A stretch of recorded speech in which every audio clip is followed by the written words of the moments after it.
Good afternoon and welcome to the Tla'amin Treaty Association annual gathering. My name is Shwatamo Ethla, Chief Maureen Chapman from Tsawwassen First Nation and also President of the SXTA. We're going to start first with an opening drum song, which will cover both our lunch and our meeting, and call on our esteemed Darcy Paul to open up this meeting.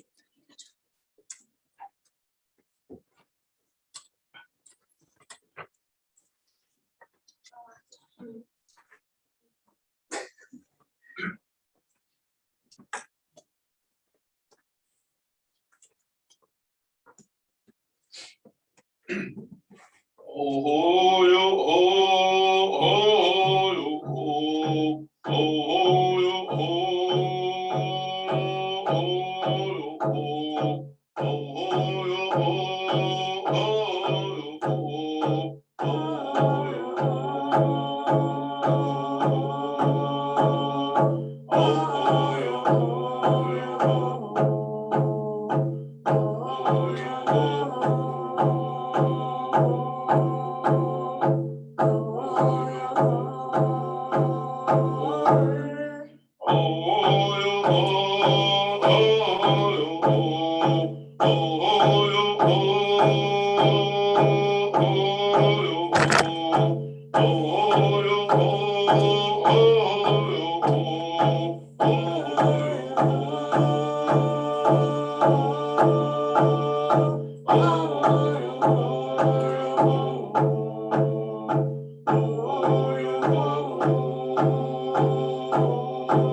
Thanks very much, Darcy. Doing us in a good way. So I've got some speaking notes here, and this is my first time chairing a virtual meeting, so I'm going to need assistance. If people are putting up their hands, someone needs to flag myself to let me know. And just to say that I'm very honored to be in attendance here, and I'd like the people that are in attendance to introduce themselves so that you know who's in the room and also who's on Zoom. So I'll start to my left. We'll go around the room. Good day, everyone. A swell the Kwuntiltunaat Council for Kes-Pehl.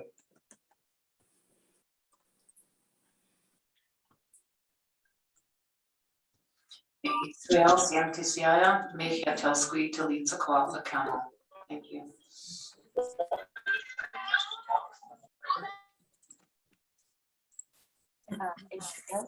My name's Heather Ramsey. You need to go to the microphone. Yes.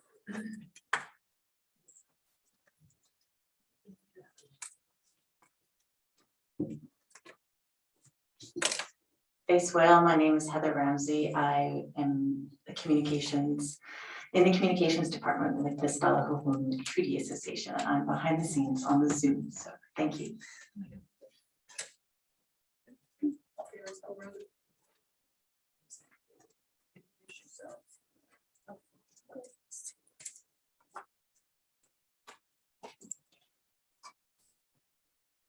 Hey, Swale, good day.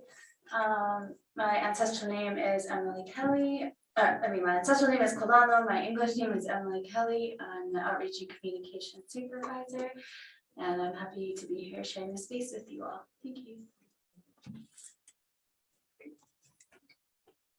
Good afternoon, everybody. My traditional name is Chesania, and my English name is Sharon Denby, and I am the multimedia assistant for SXTA. Hey, Swale, good day. Very happy to be here today. Hope everybody is in good spirits and good health. Alia Tilsqui, my English name is Teresa Warbis, and welcome to our annual meeting.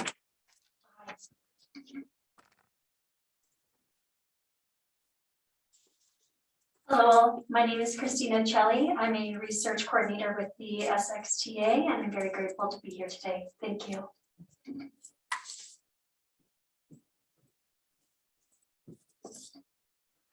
Good afternoon, everyone. I'm Josephine Kelly. I'm the executive assistant for SXTA.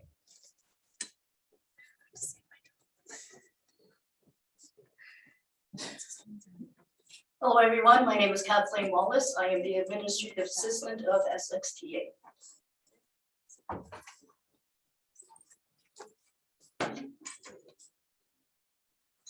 Thank you, Darcy, for starting our meeting off in a good way. Good afternoon. My name is Chief Angie Bailey from Matchless First Nation, and I carry a traditional name, Lakwia. Thank you.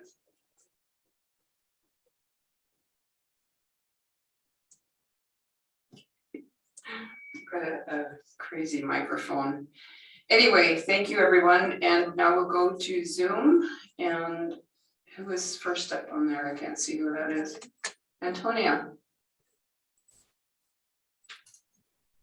Eitel Swallow, Quels Quitzlala, Talito Quas, Gokeo, Castachiam, Kayatia Telhuamuxqui. Good day, everybody. My name is Antonia Victor, and I come from the Skelkale and Chiam First Nation. Good to see you all. Thanks. Camille.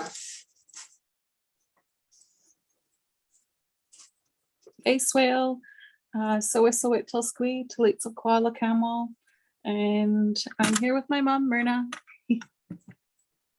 Eitel Squalwell, Quels Quitzlala. It's good to see you all. Thank you.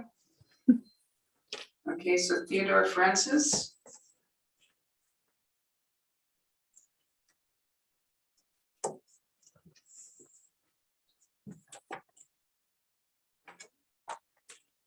Hello, Theodore.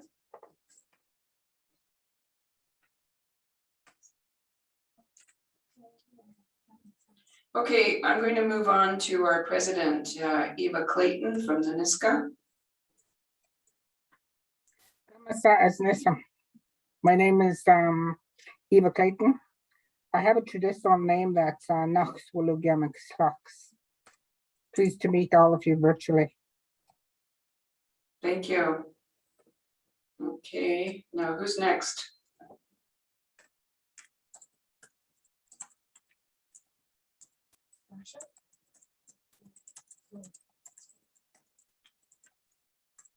Tony Malloway. Good afternoon. Name's Tony Malloway, Yahwehlam from Chiapton. Counselor, have a good meeting. Thank you. Thanks, Tony. Drew Blaney. Ajitipot, Kes Paul Atnan has to Tuasan Tla'amin. Greetings, honored to be here today. My ancestral name is Kes Paul. In English, I'm known as Blaney, and I'm the Culture and Heritage Manager for Tla'amin Nation, Imot. Excellent, thank you. All right, who do we have next? I can't see the screen, so. Kim Baird.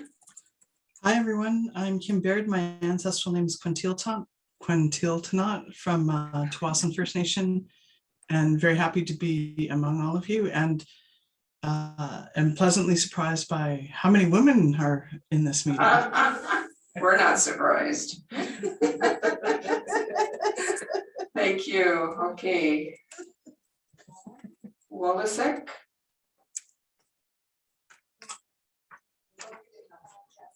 Okay, Jasmine Horn. Aswell, Alicia, Telhomoskui, Tolitokwa, use. Good day. My ancestral name is Alicia, and my English name is Jasmine, and I'm the youth counselor for Yakukuyus. Thank you. Thank you. What else do we have? Sasha. Nizet Zakazet Skyzet Hati. I'm Sasha Liang. I'm from the Wet'suwet'en Nation, but here participating on behalf of the BC Treaty Commission. Tabi Masai for having me, and my apologies for not going on video. I'm having a bit of connective issues. I'm in my home community, so I apologize if I get kicked out. So thank you for your patience. Thank you. Okay, Deborah Schneider.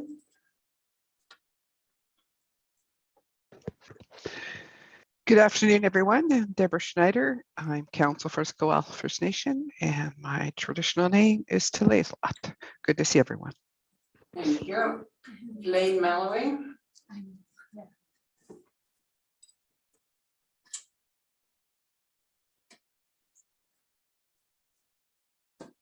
Good morning. This is the first time I'm attempting Zoom on my phone. I didn't bring my laptop with me. So I didn't realize I had to download it on my phone, and so I was rushing around trying to get it. So I'm looking forward to today's meeting. Thank you. Thank you. Okay, who else do we have? Missing anyone? I think that's it.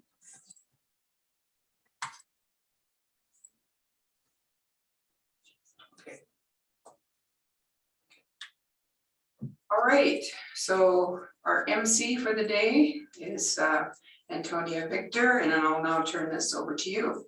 Thank you. Aswell, thank you. I just like to raise my hands to the Tzimoto for opening us up in a good way, grounding us, bringing our hearts and minds together to do this good work. As we're told, we're blessed with these songs in our ways, and it's how we connect ourselves to the Creator and to each other. And so I really want to raise my hands to you for your gift and sharing that with us today, and Shwatama Ethlat for opening us up and handing the reins over. So I just like to again introduce myself. I'm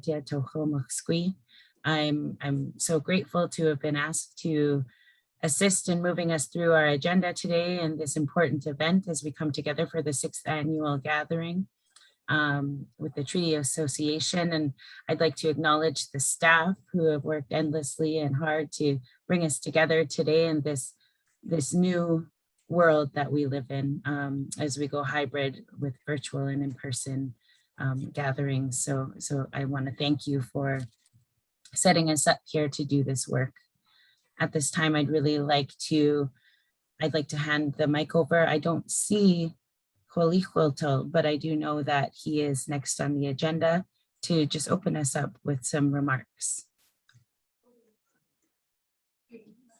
He is not here yet. He's on his way back from the US. Oh. And I'll be happy to say a few remarks and then turn it over to Grand Chief when he arrives. But anyway, I'm very pleased at the attendance and all of the support that we have from our staff. Lunch is here for those that are in person, so feel free to grab a lunch bag during the course of our meeting. We have made, I believe, tremendous steps in terms of our movement toward our self-governing agreement.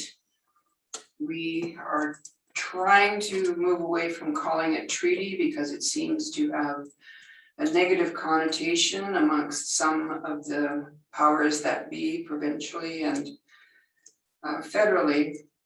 But we've just come from a strategic planning of our board of directors, and we are back on track, meeting with government. The chiefs are going to the table to meet with government in support of our treaty negotiating team. And I guess they're quite a flutter because the chiefs are going to be in attendance, as they should be. I mean, they need to hear right from us. I think this is not just because of COVID, but I think things have been dragging along for too long, and governments had elections and excuses and all of that in order to postpone the work that we're trying to put forward. Thank you, Antonia. I'll leave it at that. And again, welcome everyone, and very happy to be here. So thank you.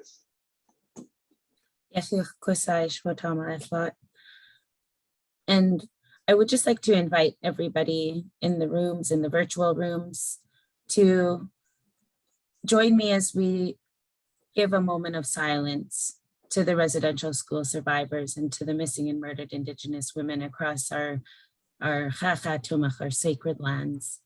So I like to invite each and every one of you to bow your heads and just give a moment of silence.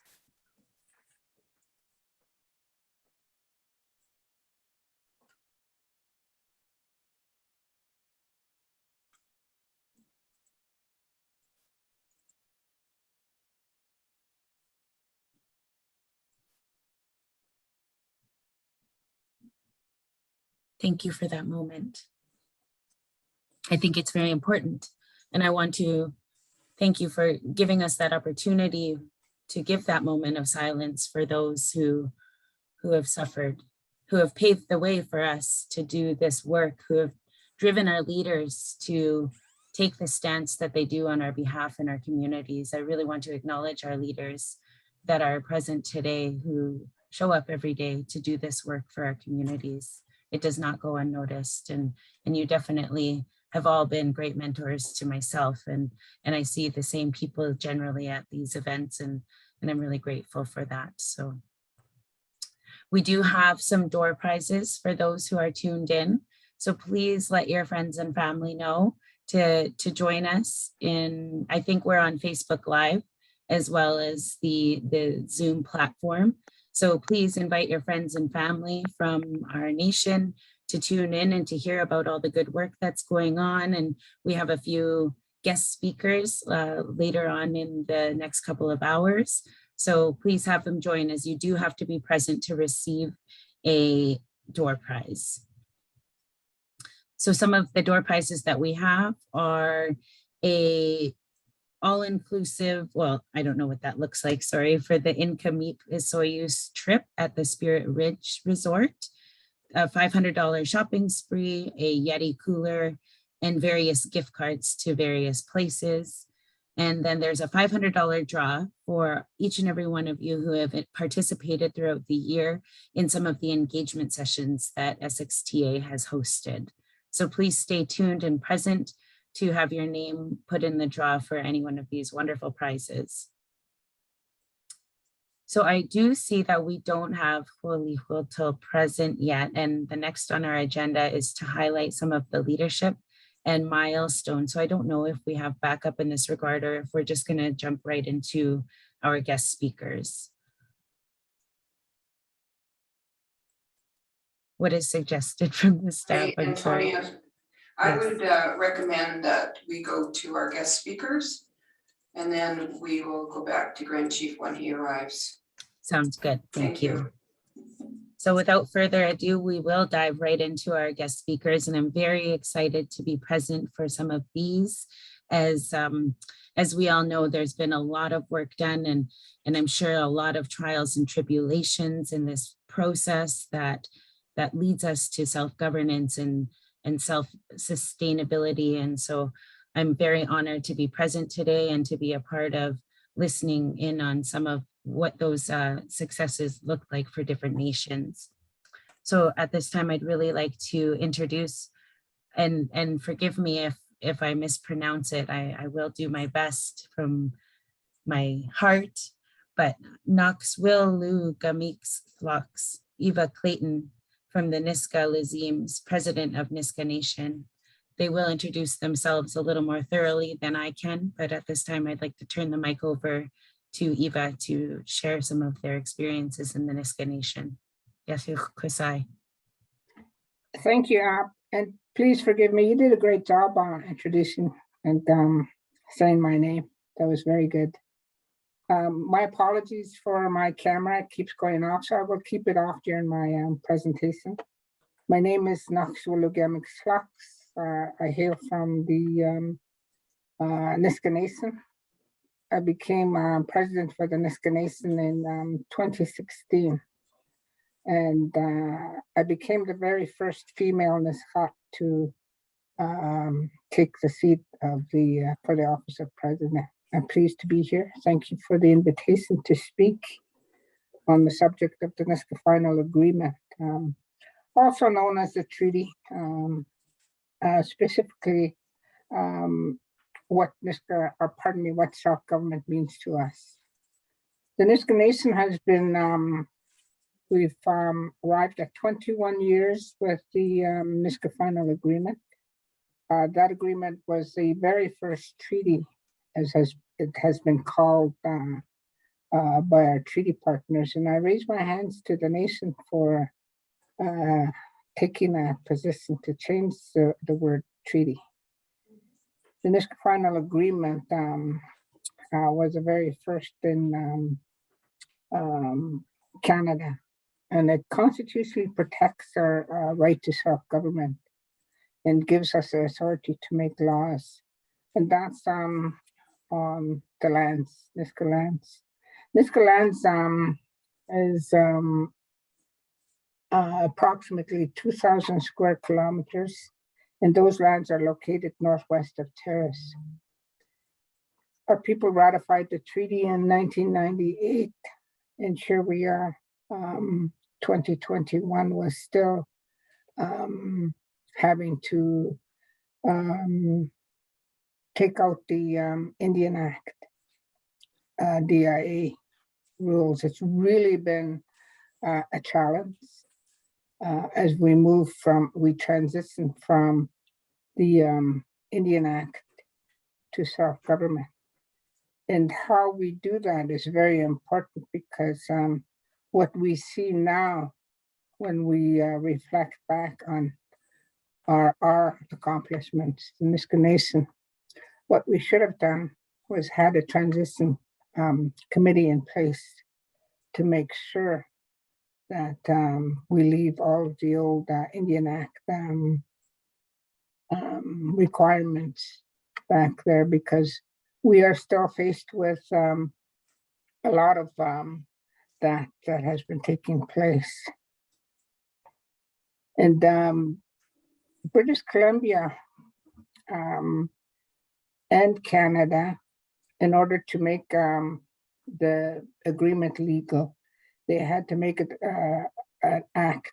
So the force of the Nisga'a Final Agreement has been enacted, and it gives us the ability to look at how we want to become truly self-governing. We want that self-governing picture where we had it long before the coming of the Europeans, because as we know from our traditional laws, we had that self-governing before. What's required now is for us to make sure that we have our traditional laws, they don't conflict with the existing laws because we all have traditional laws. Niska'a laws, our leaders had it the wisdom not to codify our traditional laws for fear of what should I call it? I'll give you an example. One of our laws is required to address theft. We don't like to use the general laws of application because we have a traditional law in place that gives us an opportunity to address that kind of action traditionally, culturally, with the chiefs, and it's done in the feast rather than people being charged.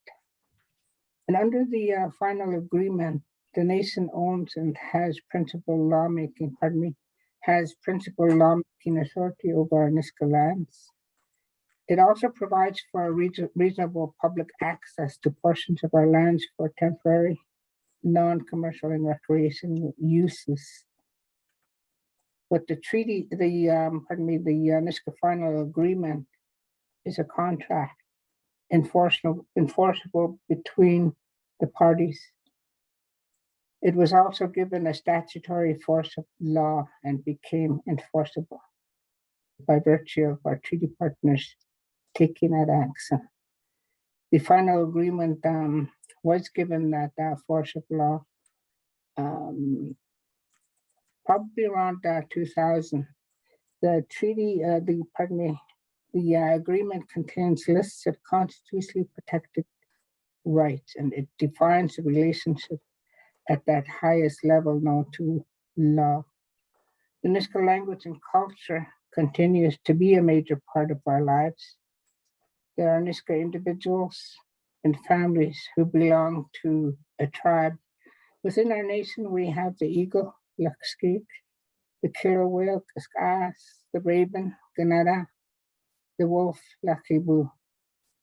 And as a member of any one of those particular tribes, every Niska'a belongs to a tribal house. And the traditional authority and ability to govern ourselves originates from that attachment to our lands and our resources and the connection of families and our community lands. The legal status and capacity. The nation, the Niska'a nation, each of the Niska'a villages is a separate and distinct legal entity.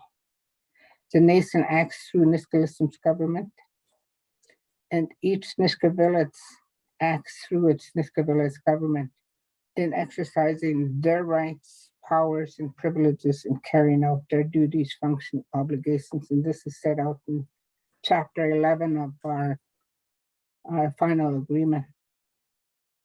And we have the composition of Niska'a government, which is composed of Lisims government, the 4 Niska'a village governments, Dingoal, Tla'amin, Kwuntiltunaat, and Ayan. And we also have 3 urban locals. That would be Terrace, Prince Rupert, and Port Edward, and Vancouver. And when we sit together with the 4 village governments, we are known as Nisga'a.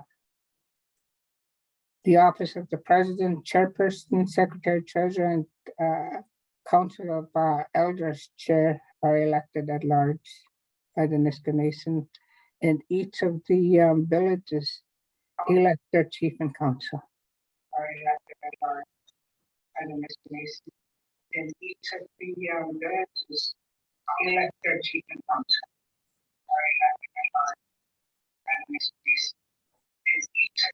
Can you still hear me?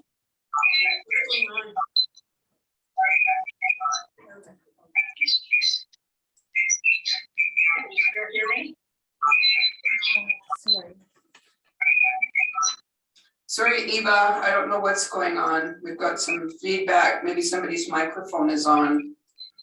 Please mute. Okay, so I'm just going to be concluding. We are continuing, we are at year 21 for the implementation of the Nisga'a final agreement. We have a long ways to go. We are continuing to develop our laws, regulations, policies, as well as reviewing our economic development opportunities, because we have opportunities for economic development under the Nisga'a final agreement. And our citizens continue to have access to all programs and services in education, health, social services, social development, youth and recreation, housing and infrastructure, and economic development.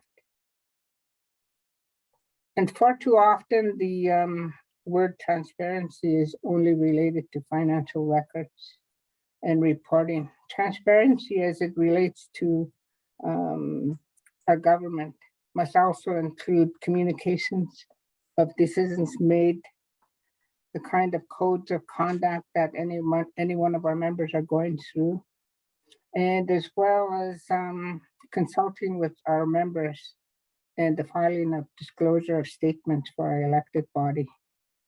Shortly after our second general election in 2004, we had invited the retired BC Court of Appeal Justice Josiah Wood to speak to our Wopsa Youth Nisga'a on their responsibilities and obligations of trust as elected members of our nation.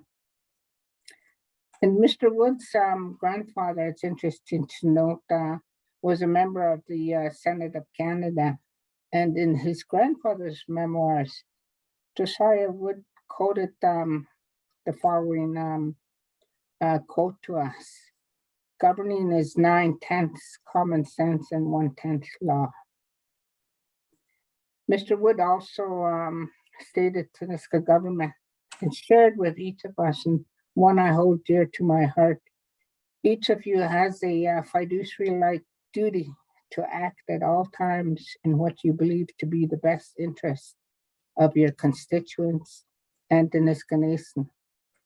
In exercising the discretion which your constituents have vested in you to decide the many issues that must be decided in this chamber over the next 4 years, each of you must exercise that discretion reasonably. And many of us hold this dear to our heart because we represent our people, and we are the people, are the voices for our people. And many of our Indigenous nations representatives from all parts of the world have visited us in the Nass Valley to get a better understanding of the final agreement. We've had many visitors. What we have to do is begin that information sharing on the contents of the Nisga'a final agreement with First Nations in Canada. And this is one step, and I thank you. And I hold my hands out to the Stolo Nation for inviting me to speak. Although it's very short, but there's a lot to be learned. I have I've been working on a PowerPoint presentation since I received the invitation. Unfortunately, it wasn't completed by the time I was to present it today. In closing, I want to quote one of our citizens when he spoke about the Nisga'a final agreement. One of the things that we've known all along is that the Nisga'a final agreement is not a book of guarantees. It's a book of opportunities, an opportunity for us to move to truly self-govern ourselves. The Nisga'a Nation will continue to move forward on the basis that our language and our culture are the foundation of our identity, and learning is a way of life. Thank you for very, very much for inviting me to speak. Gabi. Yehu Kosai, Eva. Thank you so much. And I agree, it's not a long time to sum up many, many years and lots of hard trying work for your community in a matter of 20 minutes. So I thank you for that wonderful presentation and information sharing with us who are present and up and coming. And I thank you for really expressing how important it is to have the traditional values and language and cultural values as a foundation to all that you do, and really expressing the importance of how serious it is to take that role as a spokesperson on behalf of your people. I think that that's a very important aspect of leadership, and I see that in a lot of our leaders here, and I'm really grateful for that. I see up and coming young people who are always engaging and checking in, and this association in particular is always very present in the community and ensuring that the voices are brought to the table as a collective. And so thank you for really highlighting that aspect. Next on our speakers list is Kwuntiltunaat, Kim Baird of Tuasan First Nation, the Chancellor of Kwantlen Polytechnic University. I'll hand the mic over to you, Kim, to share with us for the next 20 minutes. Antonia, can I just interrupt a quick second? I tried to put my hand up. I don't know if you can see it. I think it's a little bit hard with doing virtual and in person, but I just want to do a quick note because my daughter texted me that someone online didn't, we're learning how to do things hybrid, in person and online. And I'm just doing a reminder for the ones that are online to please mute, and apologizing to our past speaker, Eva. Let's be respectful of our guest speakers' times and to please be on mute when you're on the Zoom link. And if our admin can please monitor that. Thank you. Sorry, Antonia. No worries. Thank you so much for that, Angie. Okay, good afternoon, everyone. I'm going to try and share my screen. Oh, it's been disabled. Is someone able to allow me to share my screen?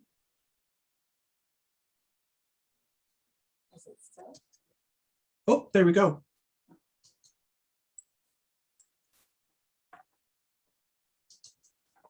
Can you see what I'm meaning to show you? We can see it. Fantastic. Okay, hold on. Let me find my notes here. You think I would have figured this out by now? So really happy to be here, and I've been asked to speak on the pros and cons of the Tuasan Treaty, which is a matter really close to my heart. So thank you for having me.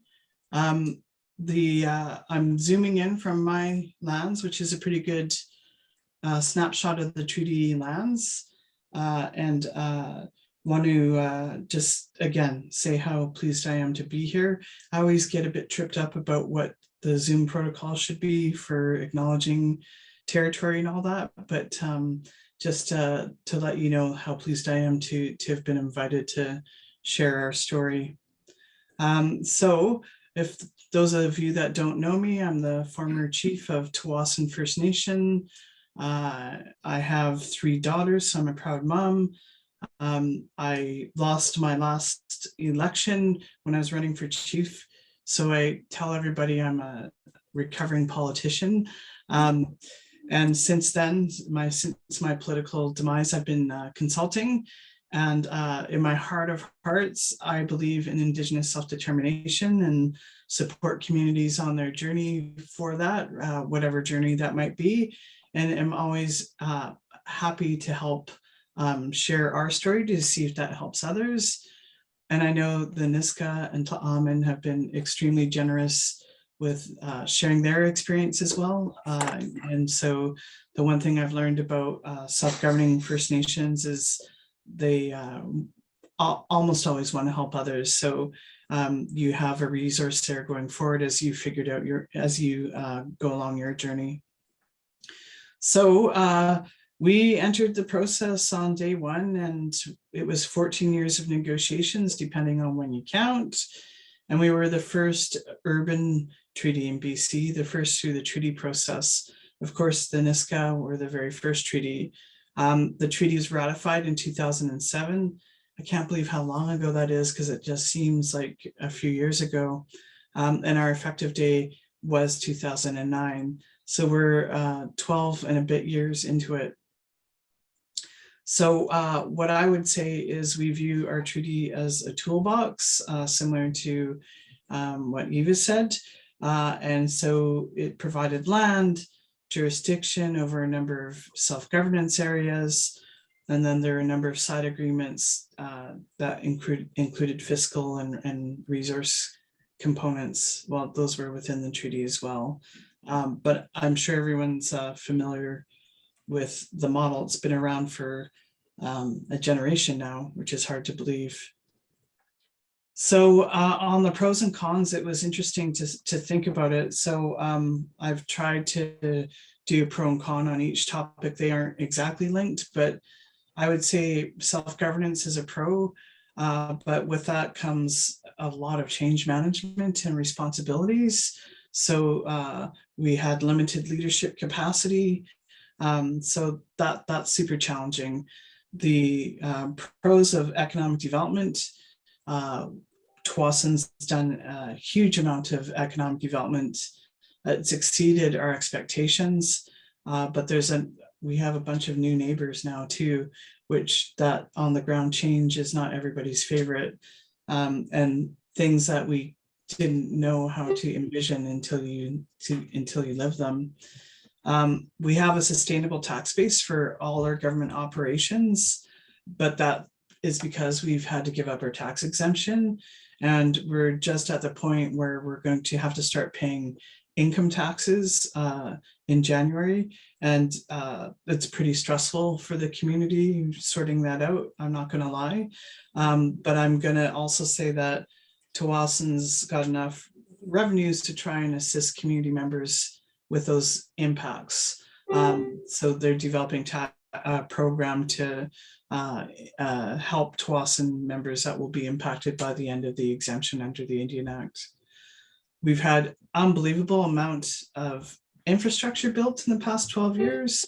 I think $150 million so far, funds we just would never get from the federal government.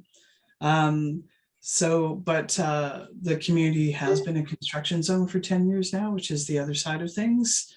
We have the ability to develop community facilities, but it all takes much longer than you think it's going to take. So that's been kind of the downside.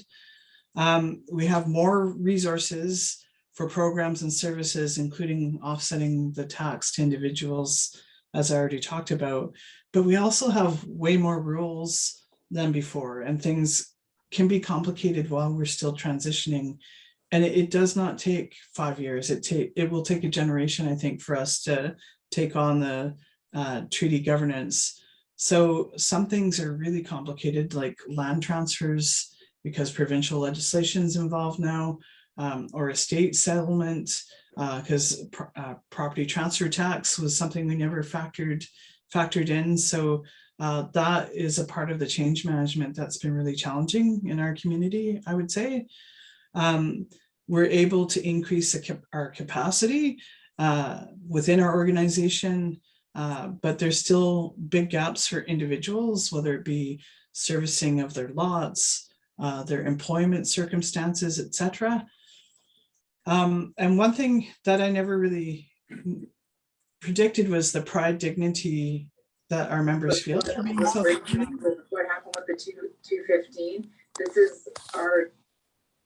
Hi, and then I guess respect from other levels of government. We no longer have to assert we're a level of government. It's recognized by other jurisdictions because of our governance structure.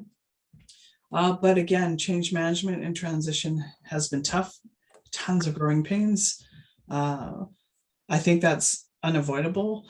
Overall, I wouldn't ever see Tsawwassen ever going back to life under the Indian Act.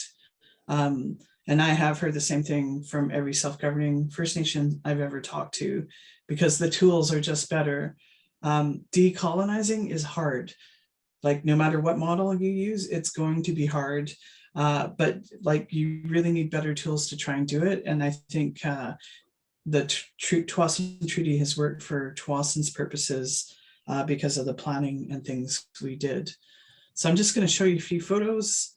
I guess this meme always cracks me up because sort of assessing all the paths available to reconciliation, it's a lot to look at. And, you know, the name treaty can be in vogue or out of popularity, but I think when you're talking about the full settlement of rights that are constitutionally protected and have agreements that sort that out, those are treaty-like agreements, whatever you want to call them. And that seems to be the only models in the past that allowed for self-governance. But in my heart of hearts, I think the self-governance is really important, especially the internal work that we did to prepare for that. And has the Tuasan Treaty withheld the test of time? I think it has. I'm very biased because I negotiated it and I led our self-governance for sure. I've on that slide, there's a link to a fairly in-depth recent newspaper article that talks about the nuances of what it's like 10 years after the treaty has been settled, and talks about, like, my oldest brother's the current chief. He wasn't a very big supporter of treaties, and now he's at the helm. So it just goes into a deep dive on some of those nuances of what it's been like, if you're interested. This is one of our first legislatures while I was still chief. You might recognize the guy at the podium. Stephen was addressing our legislature and described how we had removed the shackles of the Indian Act and put on the robes of self-governance. And those words really bolstered us and gave us confidence to go forward in our own way, our own self-determined way. So always appreciated his support in all of this. Those were the 23 laws we passed on the first day of our treaty, the first effective day. And then this is an out-of-date slide, but it shows you the kind of revenues that were projected, including we think we'll have around $30 million of property tax revenues to run our government, which is considerable compared to being a $4 million operation we used to be. And just a couple of photos. So maybe most of you know Tsawwassen Mills. Some people don't shop there because they don't have their tax status recognized there for sales tax. We have residential development. We have warehousing. That's Amazon fulfillment center on Tuasan lands. Brand new boardwalk. Well, it's about 5 years old now, I guess. Community amenity, kids park, stuff that I couldn't build when I was chief because we didn't have the resources. I just have one or two more slides. And our most recent housing project, we've been able to open this year. And then finally, our brand new recently opened youth center just opened this summer. State-of-the-art, fantastic facility. Again, stuff I would have dreamed of being able to build when I was chief, but we just didn't have the money to do so. So out of time, but just wanted to give you a sense of how things are going, the challenges and the opportunities. And thank you. Hi, Chika. Yes, Kim, thank you so much for that presentation, and thank you so much for the openness and honesty. And as we all know, nothing is rendered white as snow, I guess I could say, and that there are hard times and there are hurdles that we have to jump over in order to move toward the best interest of our community. So I really thank you for giving us a visual of both sides. I think that's really important to highlight. And at this time, our last, but definitely not least speaker, Kes Paul, Blaney of Tla'amin Nation, the Culture and Heritage Manager of Tla'amin Nation. I'll hand the mic over to you at this time. Drew, thank you so much for being here.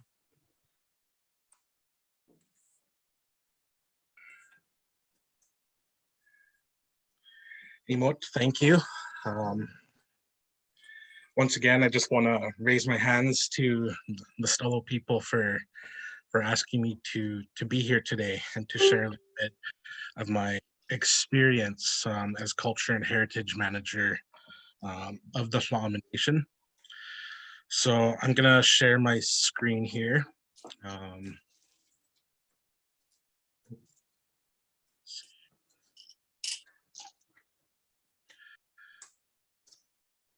So can everybody see this? Yes, we can see it. All right, thank you. And for those that don't know me, my traditional name is Kes Paul. I'm known as Drew Blaney in English. I come from the Tla'amin Nation, who are the most northern of the Coast Salish people, along with our sister nations, Tla'amin and Hamalko. Currently, I'm the Culture and Heritage Manager for Tla'amin. Previously, I served as a youth outreach worker for the Tla'amin Treaty Society. As we moved to finalize our treaty back in 2012, we signed our treaty, and effective date was in 2016. I also participate in the annual tribal journeys as a canoe skipper for my family. So for those that might recognize me. Like I said, our final agreement came into effect on April 5th, 2016. And correct me if I'm wrong, but I believe we are still the youngest treaty in British Columbia.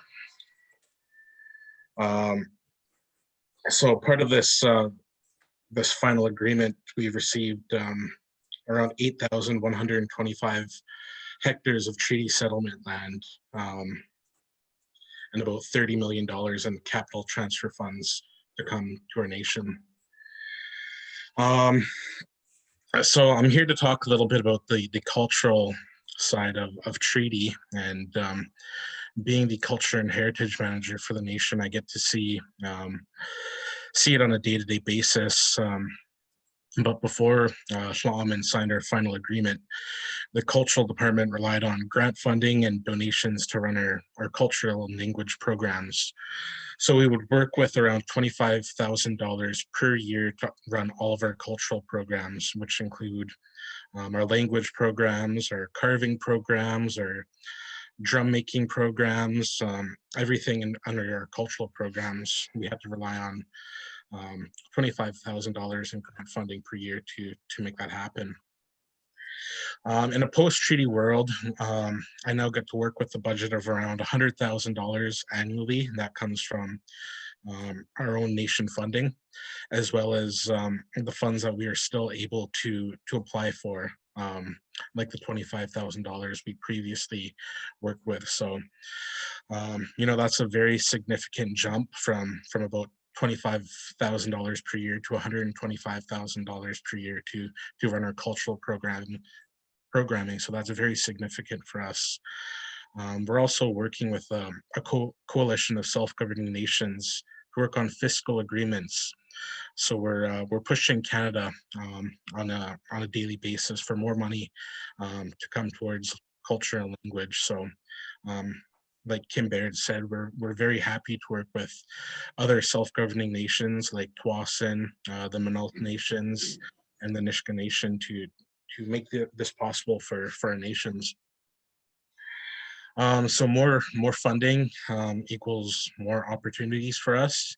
We're able to run more cultural camps for youth, community language classes, drum making workshops, regalia and cedar hat workshops, canoe journey funding, carving of totem poles and canoes, and PAL certification for our hunters. So, you know, getting our hunters out on the land so that we could be you know, bringing, you know, deer and elk and other resources back to our community. So something that we're really happy to be working on now is our Aya, which is our house, or the Tla'amin out. This is something that, you know, we have dreamed about for 20, 30 plus years, bringing a longhouse back to our people. We were very impacted here by colonialism. Back in 1918 is when our last longhouse burnt down in our community in a forest fire that swept through our community very fast. And the only thing that remained standing after that fire was a statue of Jesus, which was in the old church there. So, you know, the impacts of that hit us very hard culturally. But we're really happy to be able to bring that back now in a post-treaty world. And, you know, the treaty has only given us the tools to be able to move forward and, you know, help build up our culture again. So part of our final agreement included an agreement to receive cultural artifacts that had been stored at the Canadian Museum of Civilization and the Royal BC Museum. So I just wanted to share a couple of the photos here at the bottom. And we have in the center there an old zoomorphic club. On the right, either a sinker weight or a spindle whorl. And on the far left there is a hand maul tool that were used. So we were also able to get back many spearheads and baskets that had been stored in these museums, and also signing agreements with them to hold the rest of our artifacts until we have a space to bring them back home to. Just at the end here, I posted a picture of the canoe that we had purchased with some of our cultural dollars that we had gotten through treaty. Of course, we wanted to carve ourselves a dugout canoe, but it's really hard to find you know, a big enough log to be able to do that. So we had to purchase a fiberglass canoe here for our youth here, but I think it's helped to bring back a lot of our culture.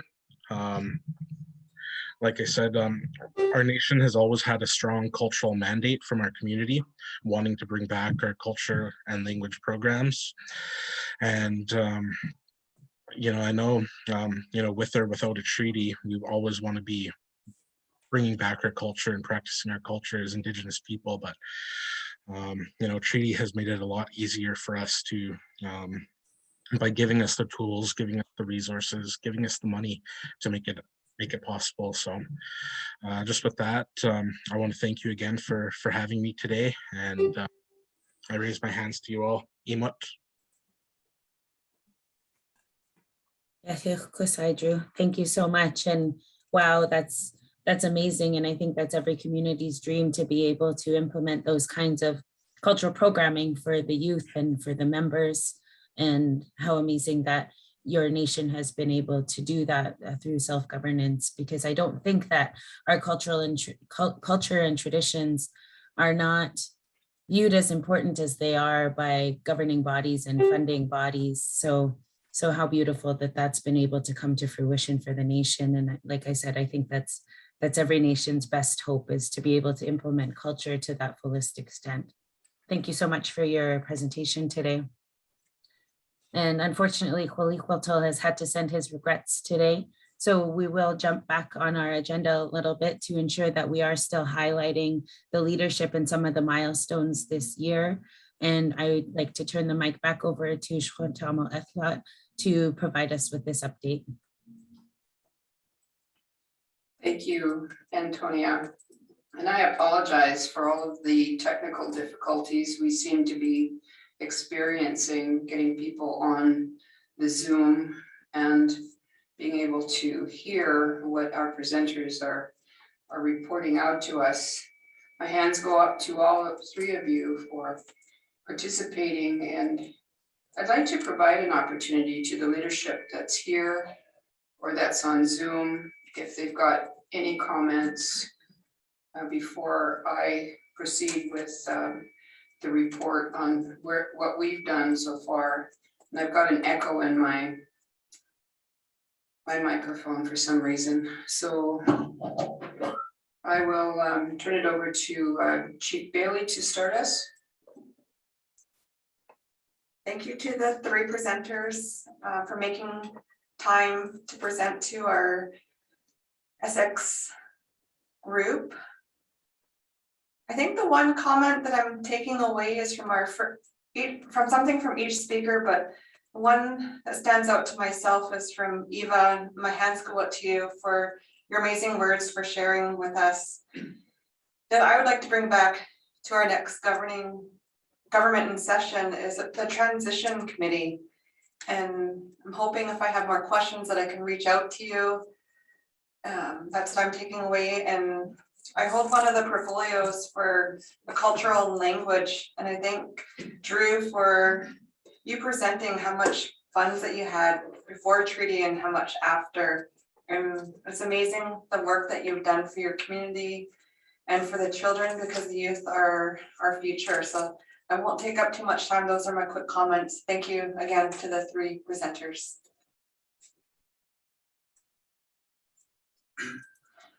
I as well would like to hold my hands up to our presenters.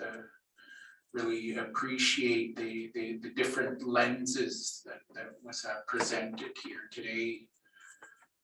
We've seen the different government models, the different economic opportunities, but also the cultural growth that happened coming into treaty, a lot of which wouldn't have happened without getting into the treaty and the finalization. So really appreciate on behalf of us here, and thank you to the three presenters and taking time out of your day and sharing with us as well the ethical side.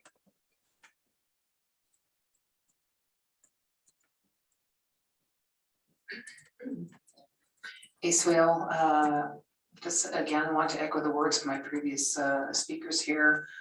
Thank you to the presenters, and each bringing different aspects to the process that you've gone through in the treaty, and also providing our group here the insight, I guess, into what we need to address or start looking at questioning as we progress forward. Thank you.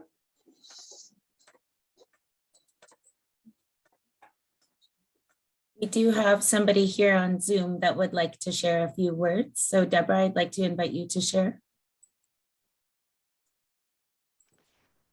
Thanks, Antonio. I would like to thank the speakers. It was very informative. I quite enjoyed that, and to see Tsawwassen, your pros and cons, what you've had to go through. That is very informative, and I think something like that kind of presentation to our membership would be very helpful for them to see that. I appreciate your honesty, all three of you, regarding just everything that you've had to go through during, trying to transition, for self-governing. But anyway, I thank you again and enjoy the rest of your day. Thank you, Deborah. Next, we have Nicole LaRock. Hang on, Hereditary Chief Elaine. Good morning. I really enjoyed the talks, and I was at Tsawwassen Mills yesterday, and I witnessed a First Nation lady arguing with the store clerk, saying, I'm First Nations, this is reserve land, I don't have to pay taxes. And she argued with her for quite a while. And the girl never gave in though. So I think that's a learning experience that we all have to acknowledge. And as we move on and we're working towards our self-government, it's something that the communities have to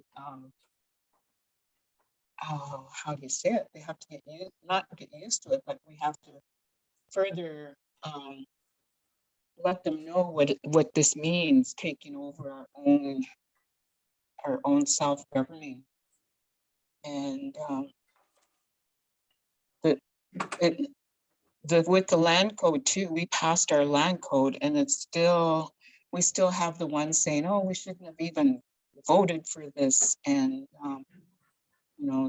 they are stuck with saying we're we're passing on white man laws, and here it's just something as simple as cleaning our yards, you know, and getting rid of all the old cars. So I'm just really thankful for the speakers today and everything that, so I hope everything goes smoothly for us in the future. Thank you. Okay, thank you, Elaine. And sorry to interrupt, Antonia. I just wanted to give the leadership an opportunity to say a few words. Anyone else on Zoom that would like to make some comments from the leaderships? Nikki? Eswell, Kwuntiltunaat Tokoma Squee Talita Kwayakia Quius. Just while Grandma does this quickly, okay? Sorry, I have my grandsons here with me. My name is Kwuntiltunaat. My English name is Nikki LaRock, and I'm a counselor at Yakukuyas First Nation. I just want to first say thank you to our treaty team for having this day for us, and thank you to our speakers for all of the knowledge that you shared with us. I think a lot about, my mindset is usually always in preparation and preparing my community members for this change. And I believe there's a lot of things that we need to do at our level to be able to help bring that change. And some of the things that what I feel for us in bringing the change is really looking at ourselves, understanding our history and where we come from in order to understand the things that we deal with and the effects of residential school in our communities. And then how can we start moving forward from there? But I've been really trying to encourage that we all take a journey within ourselves to understand everything we can about who we are as a people and how we deal with our own emotions and whatnot, so that we can start understanding ourselves enough to be able to understand about changing cycles and how do we move forward, because we're never going to get away from change. And I feel we all need to heal ourselves within first in order to start bringing the change of the management and preparing our youth. It's a really big eye-opener for me for the knowledge that we heard from you, because it makes me think about how are we going to prepare our youth, because in our community we're on a hereditary system, and so our youth are who we focus on in mentoring them and getting them prepared for leadership and getting them prepared for change. And it makes me really excited about the thinking about having an independent water system for our treaty communities, having food sovereignty, where are the lands that we're going to have to be able to grow our own food, and having student housing. And it really got my mind going on being excited for the future of bringing this change and helping build our community members up to bring us to a place of walking together and healing together. And that's something that we just recently did. We had a man by the name of Gerald Kiesman come into our community. My grandmother went to residential school, and I've asked her a couple times if she was interested in therapy or counseling, and she said no to everything that I said. And I just said, okay. But this man that came into our community to teach us about trauma within our bodies and able to teach us how to release those energies. My grandma showed up. There's quite a big chunk of us, and that was an amazing thing for us to do. So we are getting started with our members at the community level to be able to start bringing that change. But I thank you so much for all of your words, because it really got my mind going to how do we prepare our community members for leadership and for change. But it's all really exciting for all of us. most importantly, to be out of being under the Indian Act and to be able to become self-sustaining. I'm really excited for this. And I thank the whole treaty team, everybody in the treaty team for doing everything that you do. And for our speakers today, thank you so much. Muktelskaka. So Antonia, I'm just going to make a quick comment. It's good to see you again, Eva and Kim. I've worked alongside these great ladies for a number of years, and it's good to meet you, Drew. And I just want to say, I look forward to a time when we can schedule a meeting in person so that we can sit down and really go through what you've presented to us in more depth. And thank you very much for attending our annual gathering.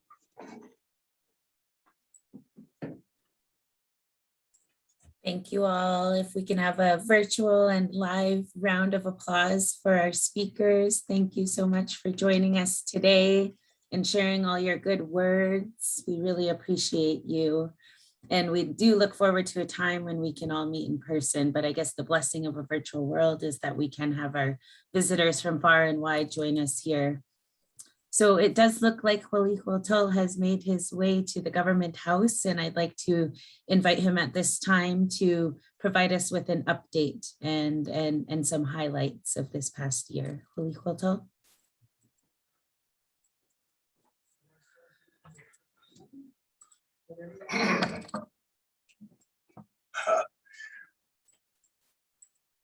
Thank you for all the presenters. The information about the process and the progress that's being made in other treaties continues to amaze me as our world for Indian countries transforming. We're bringing ourselves out from under the mantle of the Indian Act. We're looking forward to a time with self-government when we're no longer subject to the discretion of the Minister of Indian Affairs. It's long overdue when First Nations in Canada pick up the long and tired flag of self-government and begin to wave it ourselves. There was a time when we discussed self-government 20, 30, 40 years ago now. And I remember my father saying that he didn't think our people were ready for self-government. And I remember looking around at the tables, listening to the chiefs, understanding where they were at in terms of the movement for self-government and the resolution of Aboriginal title. And I could say that there were a few of us in the room that could truly understand what the lawyers were saying, what the accountants were saying.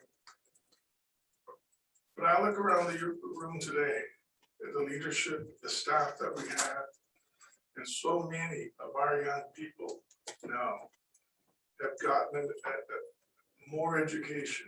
They're in a better position to interface with government, to understand what the legal system is doing, to develop and accumulate our own environmental knowledge about what's happening in the Stall Nation. Our elders carried the flag for as long as they could. What they understood is that the Aboriginal title hadn't been resolved and that it had to be worked out with the federal and provincial governments. When the mantle was passed to the next generation, the problems facing our people, unfortunately, are the same. We still have poverty. We still have overrepresentation of our Indigenous people inside the penal systems of Canada. We still are overrepresented in the number of children apprehended every year by Aboriginal people and from their mothers and fathers. Our adolescent suicide rate is still 6 times higher than the national average. We're living with conditions that other third world countries live with in different parts of the world.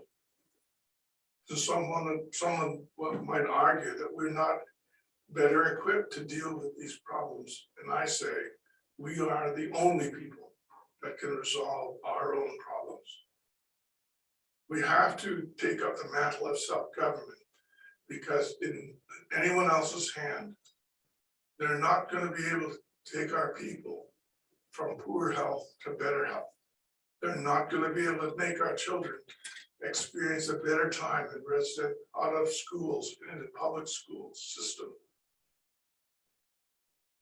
We have the power today to take on our own rights, to govern ourselves, and we must do it. It's not a question of why or where. The question is, when will we do it? A conference like today affords the opportunity of our leadership to demonstrate to you the steps that we've taken to move towards that important time.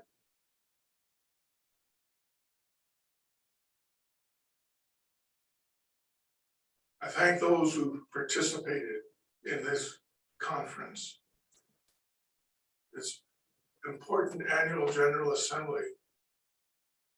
We can look back over the year and say that we have made progress. We've made progress in terms of deciding how we want to be governed through our own constitution. I was at a conference a few years ago where many of the American tribes had come to Harvard University to discuss this very thing. And because the Stall Nation had developed a traditional government constitution, they asked me to come and speak to that organization. Gwen and I went to New York, to Coopersville, to speak to them about our government. They asked me this question: how is it that you were able to form a culturally based self-government? I said, through and with the input of our elders. We have a youth council, we have an elders council, we have a justice council. We know how we're going to be governed. This is critical.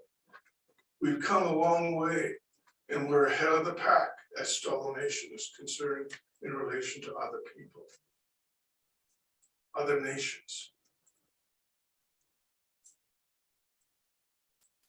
Have we made progress in relation to the land claim? Absolutely. When Europeans arrived, we had 50,000 square miles of our own land. Now we're less than 100% living on our small reserves. Land that was set aside for us without a treaty. The federal government has saw fit to make a land offer to us over 25,000 acres of land. This is an incredible step forward. It's an important step forward. And that's because the leadership that you see here today have worked so hard and tirelessly to bring us to that position. We have a few details in the Constitution that need to be worked out. We have a few details that need to be worked out in relation to the land claim. The important development since the time that we begun this now over 25 years ago, we no longer carry a debt for our treaty negotiations. Our debt had been reaching over $5 million, and that debt has been forgiven by the federal government. When we began the process, the federal government wanted us to extinguish our title. That was the requirement to enter into treaty negotiations.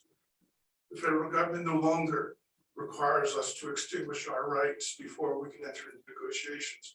In fact, they are now embarking on a time when they want to recognize our indigenous rights to the land, consistent with the recent Supreme Court of Canada case in Chilcotin.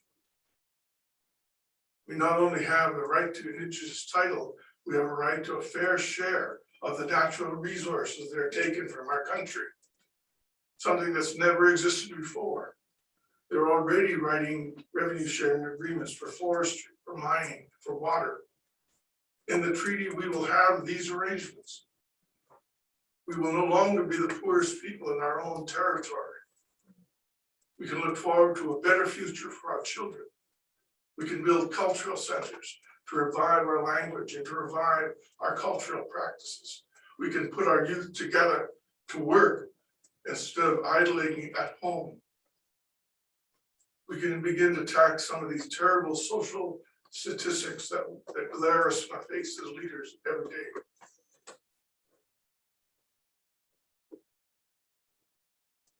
We have moved the agenda, and we're going to move it even further. Our chiefs are getting ready to make some serious demands on the federal government to show their goodwill for the years of negotiations that we've been involved in. I hope that you that have chimed in today will continue to follow the developments. I hope that many of you will understand that we're on the threshold of amazing change and tremendous transformation for our stall people in the treaty process. And I thank you for this opportunity, for speaking to you, for coming together. And I share Chief Chapman's comment. I hope that next year we will be away from this COVID irritation and get back to face-to-face meetings. Thank you very much.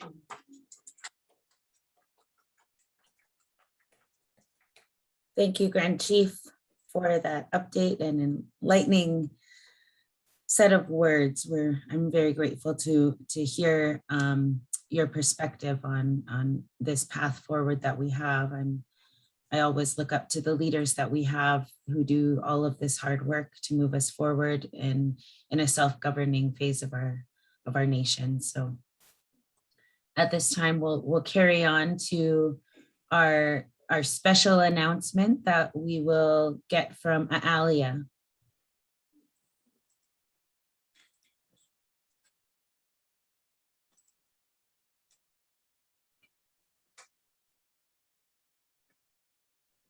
Good day. I am very excited. Oh, these microphones are hot. Okay, so I'm very excited to also be here and be really inspired by the direction of the Stalo Hukwamach leadership and all of the amazing accomplishments that have happened in not just the last decade, but the long period of time that we've been faced with the land question. I know that many people do not see the hours and hours that our leaders spend in meetings at different tables, negotiating, working with government, the many government turnovers that have happened over the years. And I'm also just really inspired by the work and where it's taken us today. And I believe that we are on the brink of something really, really great. And I'm excited to be here to be a part of it, to play a small part, helping out with any media and outreach. And this shirt is an example of our efforts to reflect our communities in the best way possible. And we all know that it's been a big year in terms of looking back at our soil of history with Canada. It's been very hard, not just with COVID, but with the mourning and the grief of our people, the discovery of the 215 children at the Kamloops residential school, and the many, many more discoveries that have happened since then. The numbers are in the thousands, and we as Huamach people know that there are many, many, many more. So with that, we'd like to present to you our take on the orange shirt.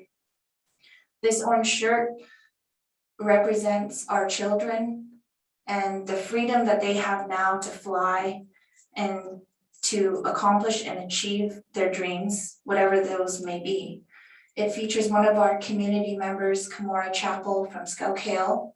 The birds are there, and also the orange orbs that surround her represent our ancestors who are still with us, who walk us and guide us every single day.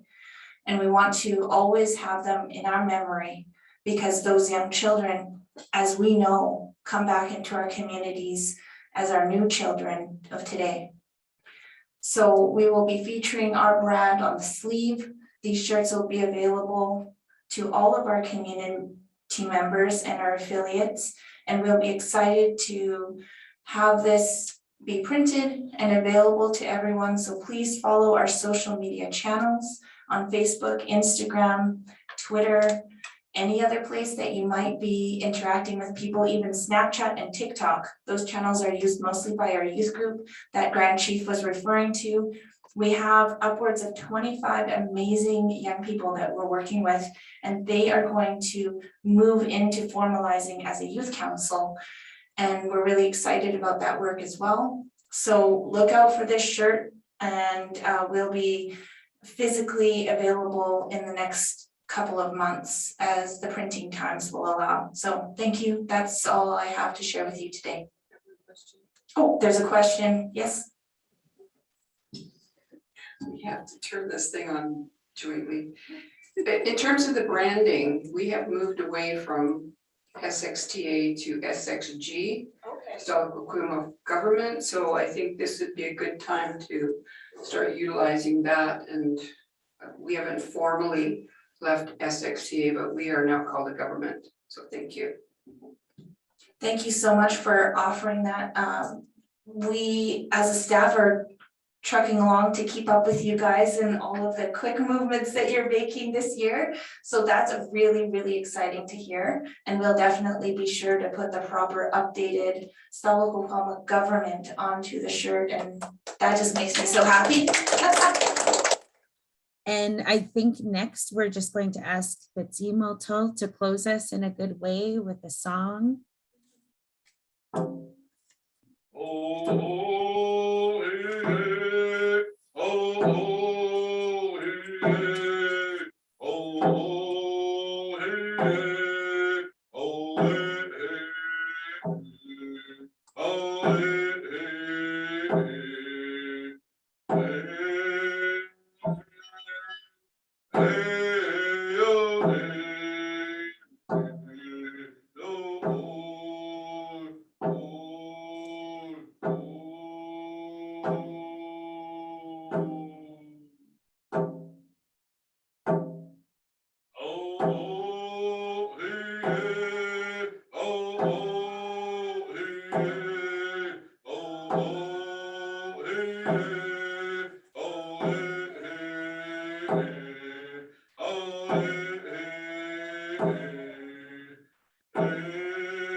Thank you for your voice and sharing your gift with us, the Keynote.